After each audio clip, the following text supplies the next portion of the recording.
Happy Friday, everyone. We're going to finish up with part 2 of our lab today. I should write this right here. Let me write lab part 2. Okay. So the other day we looked at monster parents. We did a couple of coin flips. By a couple, I mean probably 30 or so. I forget exactly how many it was you had to do.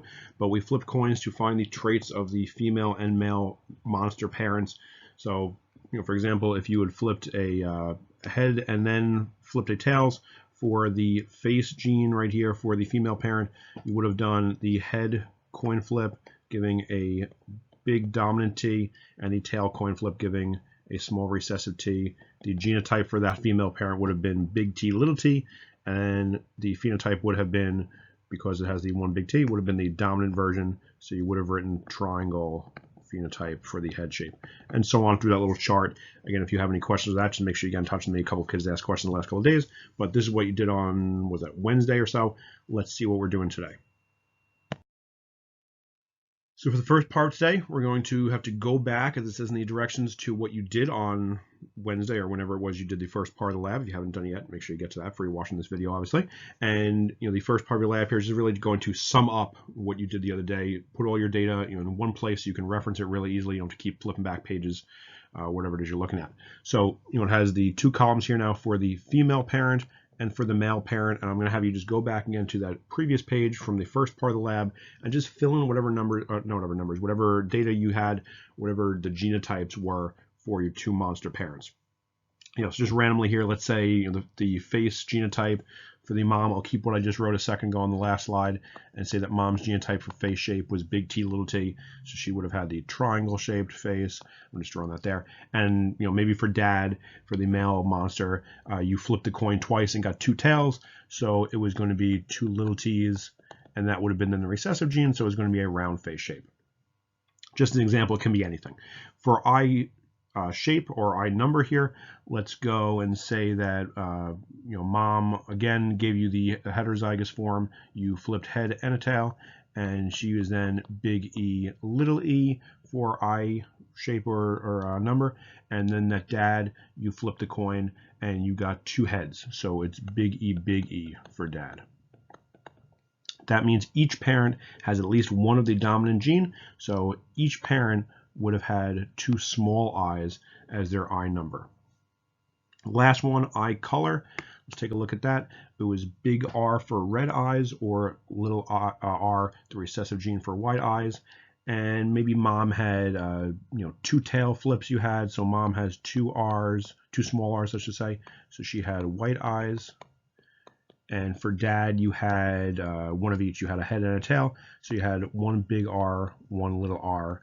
And that's enough to give you red eyes, because as long as you have one of the dominant gene, it's going to show up and show the dominant trait. So dad would have had red eyes.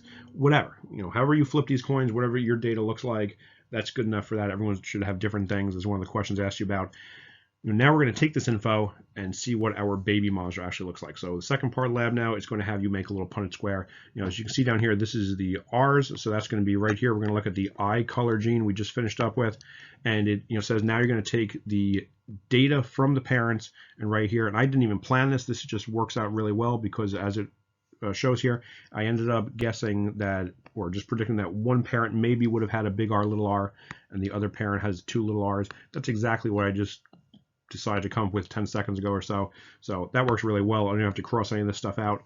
And let's do our Punnett square here. So if we wrote dad's info over here with the big R, little r on the left side for the male, and if we wrote mom's on top, little r for the female, let's see what our Punnett square would look like. It would be the top left option combination is big R, little r. The top right is also big R, little r. In the bottom left, we have two little r's. And in the bottom right, then, we have two little r's. So right here, looking at it, I see a 50-50 option. If it had been predominantly one option over another, that's what I would write and decide that our offspring monster would look like. In this case, we have a 50-50 chance of big R, little r, and a 50-50 chance of little r. So 50% of those potential offspring could be big R, little r, and the other 50% could potentially be little r. So, it's kind of a tie. We don't really know which would be which. Equal odds that the baby monster would look either way. So in this case, it's where I say, if you get the same probability, just flip a coin again. Grab the coin used the other day, just flip that. Let's say it comes up this time. You can decide for yourself which choice is going to be which one's going to be heads, which one's going to be tails. Let's say I said that heads was going to be the heterozygous option and tails would be the recessive option, and I flip tails.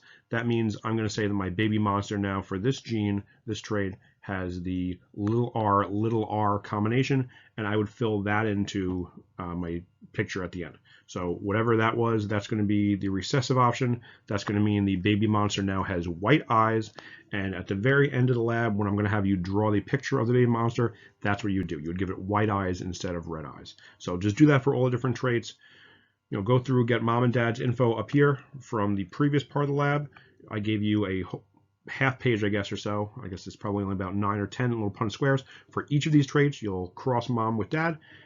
If one option, so let's say if at the bottom left again on this Punnett square, let's say this had come up with another big R, little r, where it had, given all the options, it's the only thing it was going to look like, great, go with that.